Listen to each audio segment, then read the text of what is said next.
Hi, this is Bruce Kidd with the Kidd Consulting Group, and this is our next edition of the Insights for Executives video series.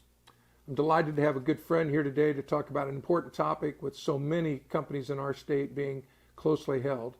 My special guest is Jemmie Wang. Jemmie has been on the buy side and the sell side of transactions. He's advised lots of private companies about building value before a transaction. Tell us, I met you when you were getting ready to sell a company for the second or third time 20 years ago. But tell us in our audience what you're spending your time doing now. Yeah, so what I do is help private equities create enterprise value, create great value, and often that's before the sale, get ready for the process. Yeah. Sometimes it's working with the new owners on extracting value after the sale. Okay. And we had an epiphany, my partner and I, which is, hey, if we could do this after the sale with the new buyers, let's work with a lot of the owners before the sale to kind of step up their value before the process, because a lot of these things that we do will happen before or after. Yeah. They're going to happen anyways. Well, and as you know all too well, if I'm the owner of a $100 million company and I built it over the last 35 years and I'm ready to cash out, I only get to do this once. So you better do it right. Right. You only need to do it. You only get to do it once. And if it's $100 million, there's some things you can do beforehand that can step that up to 115 or 120 in a relatively short amount of time after you've kind of worked 30 years to get to that point. It's probably worth doing. Yeah. Value appreciation is a good thing. Yeah. So here's what I'd like to do. Since we know that so many companies here in Indiana are privately held, and at some point a good percentage of them are going to look to sell, transition from existing generation with nobody behind them, age, whatever.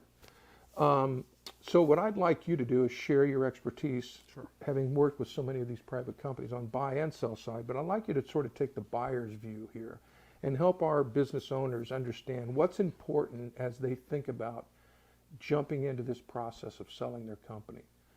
It can be, psychological, if you will, but operationally and financially, what are the important things they need to put in place to get that value appreciation? Sure. Okay. So first question. Bill or Mary out there looking to sell their company, what are the first things you would tell them that they need to think about putting in place? What are the first things they have to do or decide? So I would say make sure you're committed. Make sure this is what you want to do. Okay. And what that also includes, if you have partners, equity partners in the business, it could be family, but it could be non-family partners. It could be family who don't own equity but are deeply involved in the business.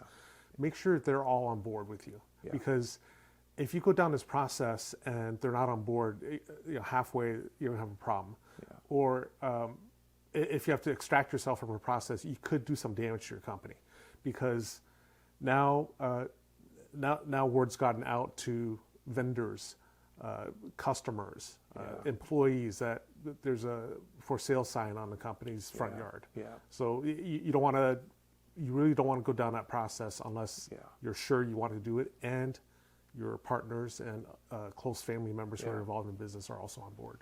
So is it fair to say that, one of the keys is don't disrupt the operations of the business while you're putting this in place? Yes, absolutely. And so my next question is, what's the timing for telling the broader audience of your employees and others, and maybe customers, what would you counsel a business owner about that, the timing and how they go about doing that? Yeah, so typically the process takes, it depends on the business, but 6 to 12 months. Okay. So what we always tell people is, tell people on a need-to-know basis. If they really need to know for this process to come to its conclusion, successful conclusion, then bring them in, tell them. And often if they're key employees, right, C-level, people like that, give them some kind of retention offer. Okay. Maybe a sale bonus retention offer, so they're fully on board. They're committed in the right way. They're committed in the right way. And often, as the buyer, we like to see key people who have something, who have a financial incentive to stay. who have a compelling financial incentive to stay. Yeah. So business owner out there is surrounded by internal talent, management team, if you will, maybe some family members, external talent, accountant, attorney, insurance agent, Right. Banker.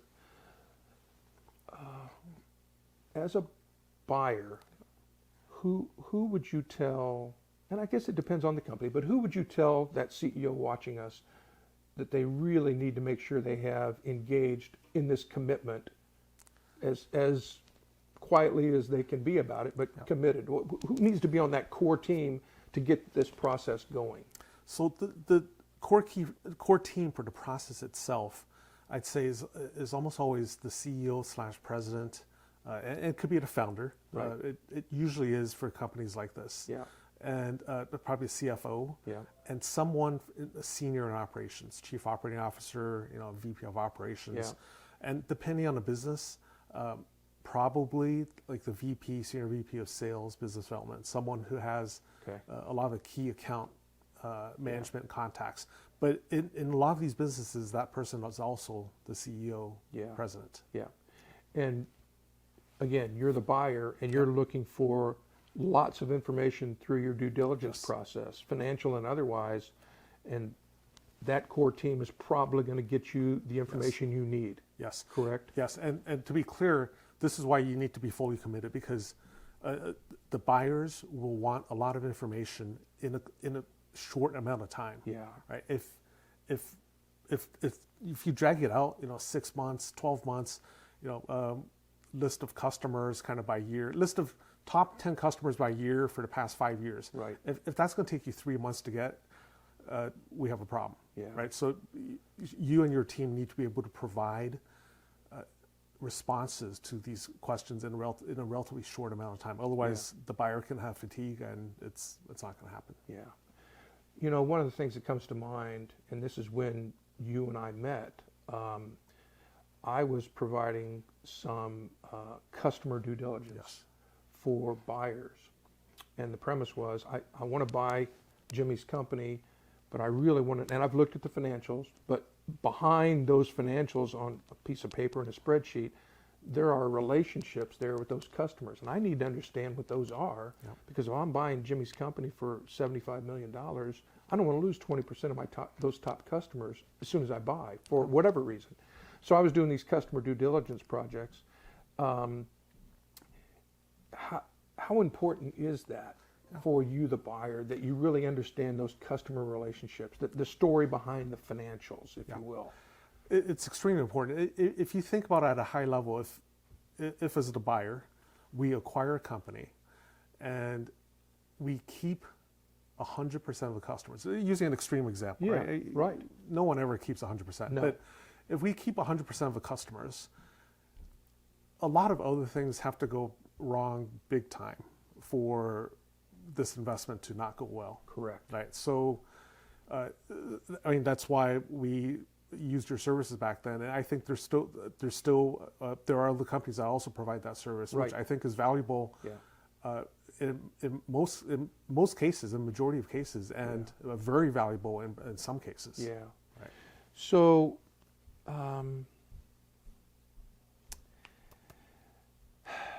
what happens? Because most of these companies that we're talking about that are watching us are privately held, and many of those are family businesses, which is even another deeper level of privately held. And as you said earlier, there are family members involved. What typically happens in a transaction where you buy a company and there's a CEO founder, and then there are a couple brothers, and there might be some other family members involved? What happens to them in the new company as far as their role and responsibility? Do you want them? Do you not want them involved long term? Is there a way that the seller can sort of prep his key people about what's likely to happen? Is what I'm trying to get to. Right. So, assuming that I, as the buyer, am I acquiring your company as a platform company? Right. So the first acquisition in this kind of platform. Yeah.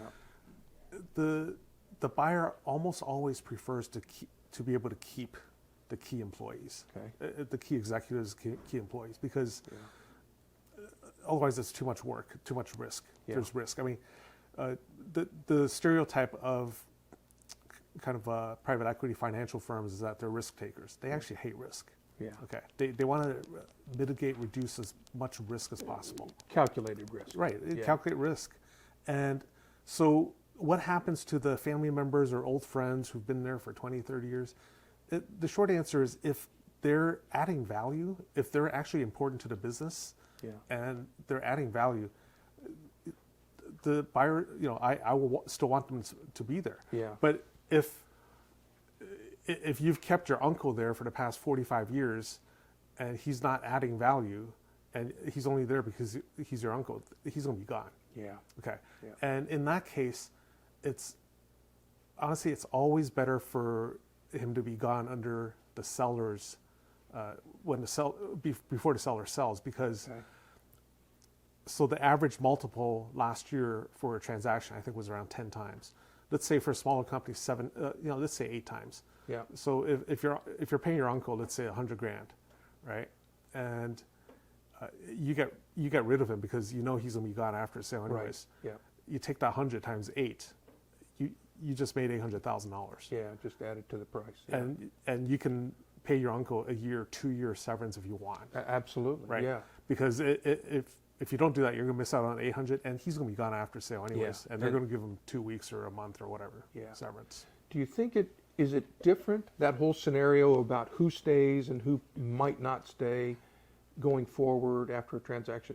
Is it different when the buyer is a financial buyer versus a strategic buyer? Yes. Do you think?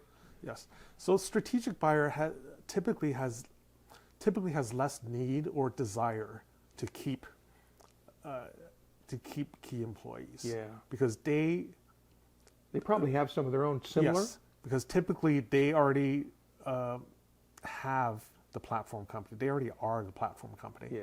Right. So they have less need for a lot of these key employees. And honestly, a lot of these not a lot, but at least some of these employees would be in their synergies bucket. Yeah. Exactly right. Right. Yeah. Exactly. So it matters. So back to your point of commitment early on, the CEO owner needs to understand these kind of issues, because that's a big part of the commitment.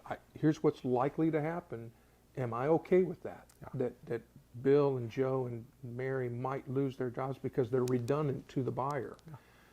On the financial side, private equity firms, they don't have people like this on their staff. Now, they might, if they have a platform company they already own, that's different. Yeah. But if they're just buying you as the platform company, then they're going to probably want to keep your team, aren't they? Yes. If the team has to have a certain level of competence. Sure. What I mean is, like, again, if you kept your uncle around for 45 years because he's your uncle and he's not adding value, that he's going to be gone. Yeah. Right? But yes, if it's a financial buyer and they're buying your company as a platform company, you can assume most of those people will still be around. Yeah. If you're not just overhead, right, you're creating something of value in the company, then you've got a potential to have your job. Yeah, and if you're a key executive, key employee, you have a potential to make a lot of money in the next sale. Correct. Because the financial buyer is not buying to hold on for the next 25 years. Yeah. So the next two questions kind of go together. Again, you as the buyer. CEO has alerted his team. He's committed. She's committed. You started the due diligence process. What are the things, either people, operationally, technology, what are the things that a buyer wants to see that are in good working order? What's important in that infrastructure that they're going to say, okay, check the box. They've got that, they've got that, they've got that. What's important from the buyer's standpoint? So that's a great question. I think from the buyer's perspective, the buyer is always looking and asking, where are the opportunities? Okay. Because if I'm buying a company that it sounds almost counterintuitive. If I'm buying a company that is run like a well-oiled machine, like just extremely well run. Right. Management's super capable. Yep. And it's growing at a high pace. You'll probably get a premium price, but a lot of the buyers will look at it and say, well, what else can I do with this? Yeah. Right? Okay. There's like, what else can I do with this thing? It's already kind of Yeah. running at 95%. Yeah. So you always want to show some opportunity. Okay. Right. But I think the buyers also, so the buyers are looking for those opportunities, but they also want to see what do they have key account management, Right. Do they have good relationships with the customers? Right. And how are their systems? Right. Yeah, I want to see some opportunities, but I want to see some capable systems. Yeah. And Well, you have to have, I mean, every company is run by IT at some level. Right. So they have to have the systems in place that I, the buyer, know that I get the data I need, the company can run on data that it needs. Right. I mean, so at some level of IT due diligence Yeah. is going to happen. Right. And again, some of this is counterintuitive, but a lot of these entrepreneurs are very hands-on, are great evangelists for their companies. So some of them hold on to the key account. Yeah. To key No accounts. question. And that's problematic because then the question the buyer asks is, okay, so I'm buying the company, but 90% of the key accounts are yours. Yeah. What happens when you leave? When you're gone. Yeah. That's a problem. Yeah. So there's this is kind of the secrets of a trade is the seller. The finesse thing to do is to show, hey, we have a pretty well run company, but I can't run it as well as you guys can. Right. Right. Yeah. So I need help. I need help. Right. You guys can run it much better than I can, and these are the things you can do. Yeah. Right. And the buyer's always going to create a list of opportunities, like internal list. They're not going to share it with the seller, but Yeah. they always have a list of opportunities. Like these are the things we can do better. Right. And it's in the seller's interest to help them populate that. So the seller has to kind of swallow his or her ego and say, okay, we did these things, but we didn't have the capabilities and wherewithal and knowledge to do. If we were as smart as you guys, or had as much resources as you guys, we could do these things that could explode. Right. Just take this to another level. Yeah. Bad comparison, but I'm a new owner of an NBA franchise, and last year we were 7th in the Eastern Conference. We got in the playoffs, but if we make these 3 or 4 changes, personnel, coaching, we can be in the top 4. Yeah. And that's what the new owner wants to see. Right. And that's what you're talking about in a private company. Yeah. There's a fundamental business that looks good. Where are the areas for improving? Right. And you're saying that the owner has to be able to understand what those are and share them with the buyer. Yeah. Swallow a little pride and say, we got some areas we can improve in. Right. And I need your help to do that. Right. You don't want to go in and say, look, it's running perfectly. I'm the best CEO you could possibly find for this company. Well, you just told me you're leaving. Yeah. So right. Exactly. I mean, the NBA team is a good example, and I think one of them could be, hey, I own this NBA team in this city because I was born and raised in the city, and my father owned it in the city. Right. I can't move it out of the city. Right. But guess what? If you buy it and you move it out of the city to this metro area that's twice the size, you would immediately increase value by X. Yeah. Yeah. Right. That'd be huge. Yeah. Don't do that, Pacers. So they have that on their plans, I'm sure. I'm sure they've had opportunities to. Every franchise has that. So those are the things that a seller can put in place that's attractive to a buyer. Yeah. Let's do the flip side of the coin, which was the second part of my question. What are deal killers? What are the fundamental deal killers for a buyer that says, man, I really like Bill's company, but yikes, he's got this, this, and this. So quite a few deals actually get killed in the process. And some of that, it's kind of what we talked about before, slow responses to requests for information. Okay. So some sellers, they're just very slow with it. And then the buyer gets fatigued, they move on. Yeah. They say, hey, this is a simple request. I want it. I asked for 5 years of financials. I asked for the top 15 customers for the past 5 years, over the past 5 years, because I want to see how that's changed. Right? You can't provide that, and then some of them attribute it to you just don't have that data. Right? But then some people can start going to conspiracy theories. I go, do you have it and you don't want to share it?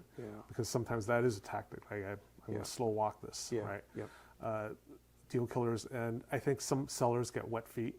Right? They're not fully committed. They're kind of curious about this process, but like I said, there's some cost to this, right? Some cost to this in terms of your time and disruption to the business, and potentially, if you don't bring this process to its successful end, you could do some damage to the brand, to your company name. Any other? We've talked about several items here. Any other tips you would share with a business owner watching us today, as on how they could help themselves, either by using someone like yourself to help them think through it, or with the current advisors they have, but how do they get comfortable with their commitment here, if you will, the decision to do it or not do it? Yeah, so I think one of the biggest things business owners can do to help increase the value of their business, but so very few do, is do an acquisition successfully. Okay, and the reason for that is this: is business owners, when they think about doing an acquisition, they're, let's say you have a competitor. The entrepreneur is always thinking, why should I pay for this competitor? I'll just compete and win. Right. Okay.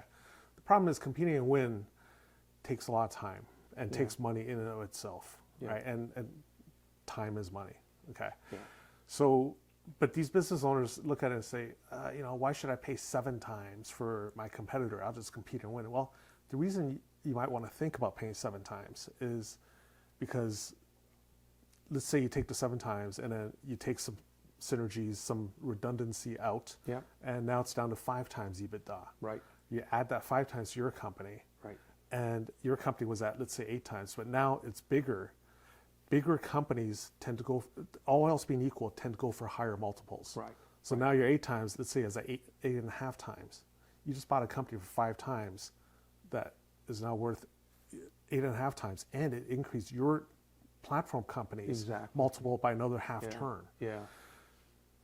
So that example illustrates why the financial firms now, even before they acquire a company, they already have a list of add-on acquisitions. Right, right. Because these add-on acquisitions done successfully are as close to money-making machines as you can get. I put the $5 bill into the machine, it spits out a $10 bill. Yeah. You know what you do if you have that? You go get as many $5 bills as you can. Right. So if you successfully do an acquisition, you increase the value of your company significantly, because you've shown buyers that this company in this space can turn $5 bills into $10 bills all day long. Right. Well, so there's the financial accretion of value, if you will, but then there's also the expertise and the experience and the wisdom you gain from the acquisition. Absolutely. In knowing how this is going to work when you end up being the seller. Yes, absolutely. I mean, it's not an inexpensive lesson to learn, but it's a really valuable lesson. It's a very valuable lesson, and it can take some investment to learn, but the kind of arbitrage in just the multiple itself, it can be huge. Yeah. Yeah. Right, and those are some of the things that my partner and I help our clients do, and often we'll do it with no fee. We'll just say, hey, let's get a valuation of your company, and we'll work on these things, and over like a 2-year period or 1-year period, we'll go to market, and any value above that, we'll split, we'll share the incremental value somehow. Yeah, right. So so our interests are aligned. Yeah. Right. We're not just, but there are a lot of things that the buyers will do after they acquire your company. Yeah. Right. That we know we can do before you sell. Right. Right. That will get you significantly more value than what your company's worth right now. Yeah. There are lots of business cliches and phrases, some of which aren't really worth mentioning. But one that I like is it's really important that people understand what they don't know, because that's what can hurt you. Yeah. They know a lot, but you have to be mindful enough to know what you're not an expert on and what you don't know, and that's what advisors like you and others help them with, because those areas of ignorance can cost you. Yes, and I, as a former business owner, I own an operating company before. Now I'm an entrepreneur in consulting and investments. But however skilled a business owner is at running his or her business, that they might have started from scratch. So tremendous talent and blood, sweat, and tears, right? It's a different skill set than the kind of the end of that process. And preparing the company, preparing your valuable company for sale, making sure you get the most you can, make sure you put the best face forward. It's a different skill set. So there's no shame in saying, help me get the most. Never done it before. I've never done it before. Yeah. What's wrong with that? A lot of us have, a lot of those were things we haven't done. First time you learn. Right. I'm the king of pallets or bottles for Coke or whatever, and I don't know anything about how to get the most value out of this great company I built over 30 years. I'm a good operator. Good, smart operator. And that final step can, if you spent 30 years getting your company up to the say market value of 50 million, right? That final step could be a difference in 50 and maybe 70, maybe 75, maybe 80. I mean, it's so levered. Big impact. Huge impact. Well, our objective with these videos has always been to provide some insights and wisdom to our viewers, and maybe one or two aha moments where they hear something that they just didn't think about that. And you've certainly done that today. I appreciate you taking the time, because it's going to help some of those Bill and Marys out there with this decision-making process for this one transaction they're likely to have in their business career, and to do it right. And so and possibly the biggest transaction of their business career. Absolutely. So thanks for the time and the expertise. It's really a pleasure to have you here. We hope this is helpful to you as you think about your business and whether it's time to sell, or whether you got some things to put in place before that decision's made. And just know there are talented advisors out there like Jemmie and others that can help you do that. Jemmie's information is here on our video, so if you want to contact him, feel free. But we wish you good luck in building your company this year, and having a terrific year. And when you decide to sell, you're ready. Thanks for the time. We'll see you again soon.